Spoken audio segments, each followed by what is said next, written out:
I was talking to our very good friend, the Prince in Dubai, and we had a long conversation about life and business and all kinds of things. It was a nice chat, nothing crazy. And I asked him about religion, being religious, having a religious and spiritual practice, about prayer, because he was the first one in my friend group when we were like 17, 18 years old, all a bunch of dudes, all trying to make it in the world. We were all pretty agnostic, religiously not very religious. And he was the first one to go really committedly into religion and start praying and start going to the mosque. He's a Muslim, and really start practicing religion and valuing spirituality and his religion really, really high. And when he started doing that, it was a bit of a bomb within our group. People did not know how to handle this. A, because he was kind of a crazy asshole, fun, charming douchebag. And so people were saying, well, how can this person that has acted in sinful ways in many, many areas of life now get into like being super religious? As if religion is only for the saints. Like, who would be into religion then? Like the one person on earth a decade? But it was sort of like some people got irritated, angry, and annoyed. How dare he, who is an asshole, go to church and pray and get really religious? Exactly like seeing a friend of yours saying, I'm going to start going to Scientology meetings. And you're like, what the fuck is wrong with you? No, right? A bunch of friends responded really strongly to him being religious, and everyone was talking trash about it. I know that I judged him harshly. I thought, what the fuck is he doing? I never was angry at him as far as I can tell, and I never challenged him on it like other people did. I was just thinking, this is kind of stupid. Like, why is he doing this? Close to my 40s, start making space for spirituality. My whole life I thought I'm spiritual, and I grew up very religious, but I never made space to explore spirituality, to create space for it in my life, to give it a form, give it a practice. And now that I started exploring it, I thought about him. And so I brought it up and I asked him, hey, was there like a one moment that made you get into it this early, especially in a time where all we cared about was going out and partying every night and chasing girls? And he was the exact same way. He was the worst of all of us. Like, during that time, at that age, how did that happen? Was it a moment? Was it an event? What was it? And he couldn't bring up any event or thing. He said, yeah, I can't really tell you. There was nothing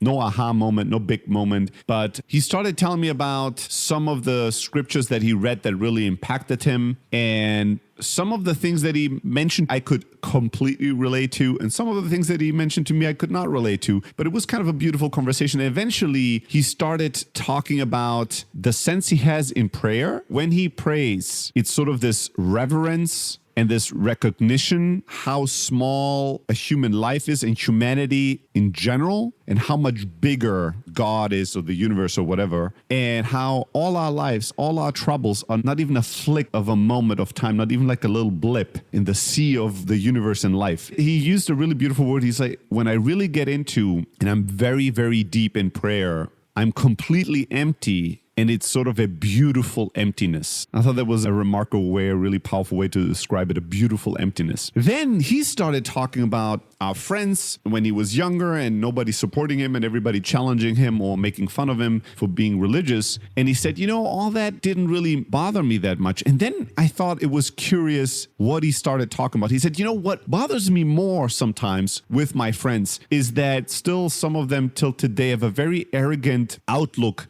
into giving and charity and helping others. And they would go, well, I'm not going to help this guy. He has two hands to feed. He could get up on his bootstraps and live a better life. Why the fuck should I help him? He should help himself. And he said, I always hated that and was really angered by that because I thought giving and helping others, like, who are you to try to judge if this person could have done more or less or what the meaning of all this is? Why don't you just help because you can? Not asking yourself if that person could or could not be different. You are not different. You're strong and you're wealthy and you have money in your pockets. Why don't you give since you can? Why don't you embody all that you could be, right? I remember last time when he was in Thailand and we were spending time together and we, were walking along a street and they have like these organized syndicates here that are like bringing in kids to beg, right? And then they're making money off that. And so he was giving money to those kids. Like I told him, hey, you're basically like feeding an organized syndicate that's like kidnapping and hurting the kids. And he He's like, maybe, but for me, I'm helping this kid that I see here on the street, right? You can debate and argue about this, but there's also powerful simplicity. Like, this is a human being in front of you. You're here, they're here. This is now. You help them.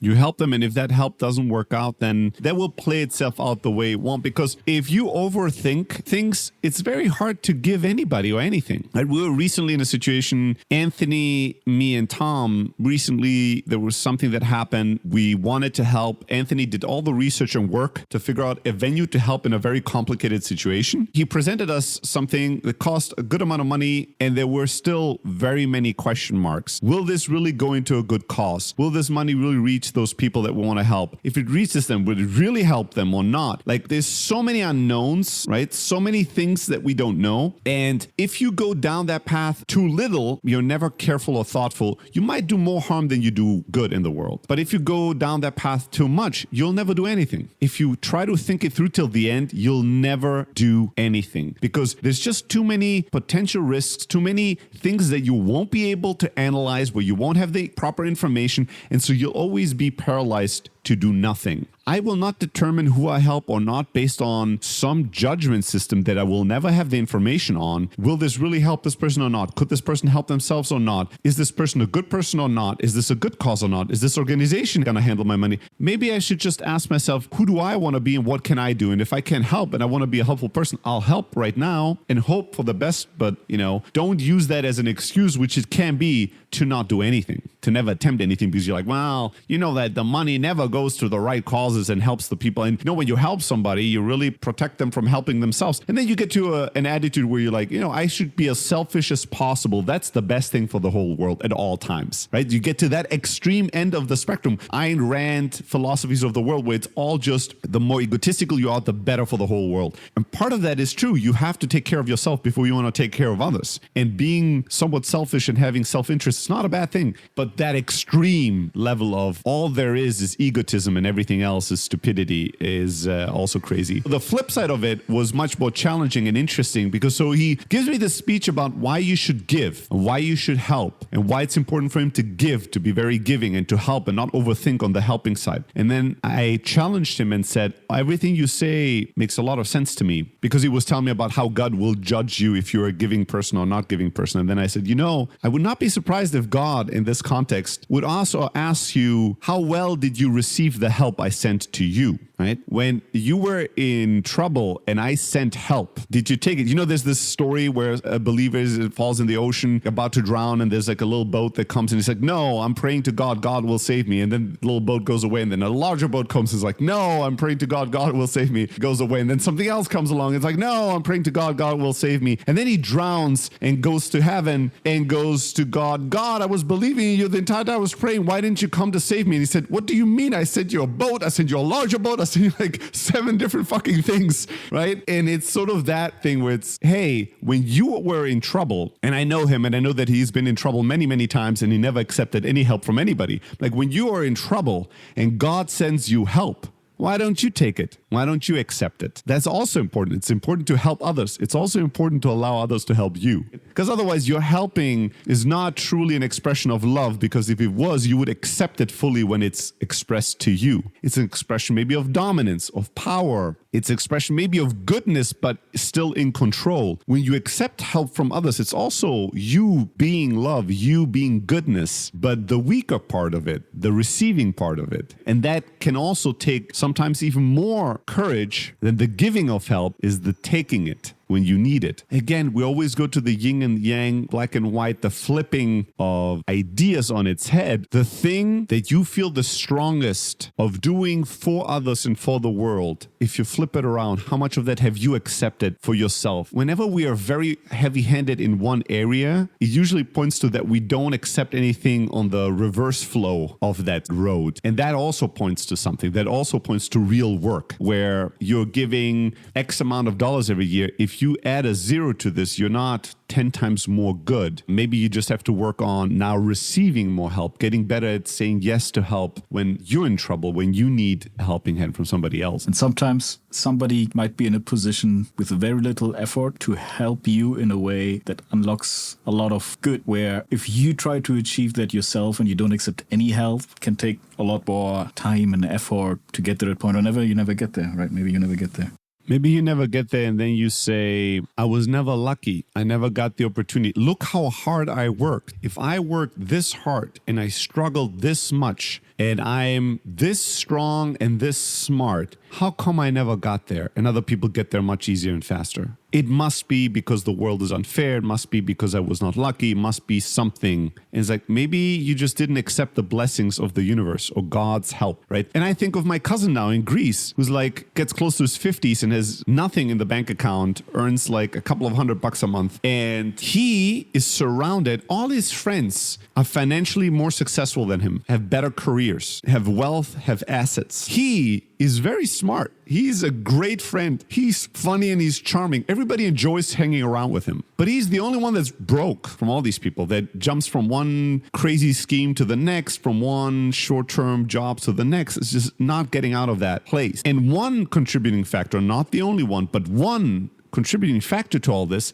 is that because he is acting as an equal with these people, he is never willing or ready to approach them as an unequal and go, hey, I'm starting this new venture. You have so much experience and success in starting things. What should I be careful with? What mistakes should I avoid? How should I think about this? He never, ever asks anyone for advice because that would place him below these people. He never goes and asks for that type of help where they would be a teacher. Once in a while, he had to go and ask for a couple of $1,000 because he got in debt or he needed it. And he went through hell and back a number of times before he would go and approach somebody and ask them for a little bit of money. And even with me, he has asked me for money and I've given it to him. But what I gave him was nothing. Like that was just a couple of $1,000. If he had me as his coach and advisor on the startup business side of things and asked the right questions and listened, it could be the difference that makes him successful or not. And I can already tell that he's going, of course, somebody that up until their 50s has made a lot of bad decisions,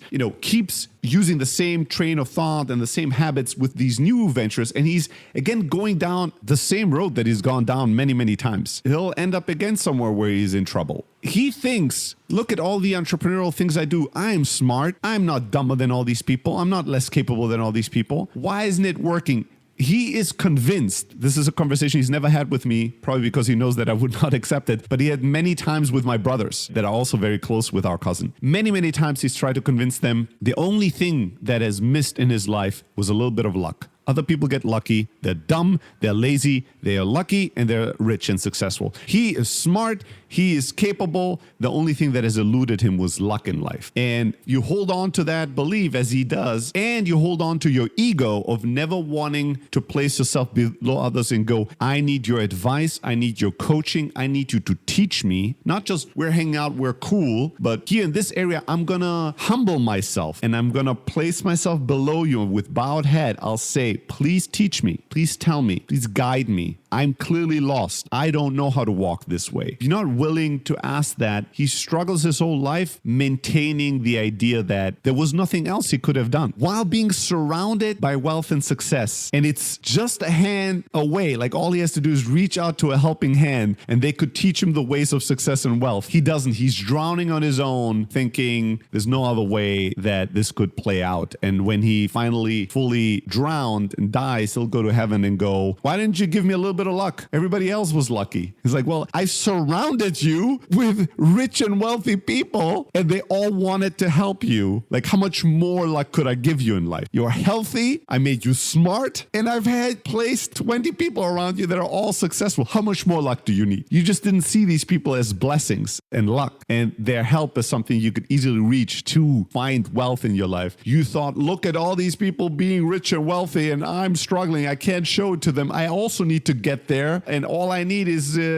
something needs to fall from the sky. An inflatable canoe or something has to follow me so that I can also be kind of on a nice boat with them. It's like, no, that's not how it happens. Even if I think about my own life, like some of the best things I've done was like seeking out and asking for and accepting help. And people that gave me the help, they are also so happy until now that they did that and how it panned out. Some of them I tried to pay back, and the response was always the same, like, no, don't pay it back, pay it forward. To me at the time, and even now when I look back at it, some of these things seem like almost miraculous, right? Where it's like, why? Why did they decide to help me? But, you know, I've definitely also been in many times in situations where like I didn't want to ask for help, I didn't want to accept help and all of these things, right? But the few times where I really did it and it had a huge impact and changed my life in very significant ways.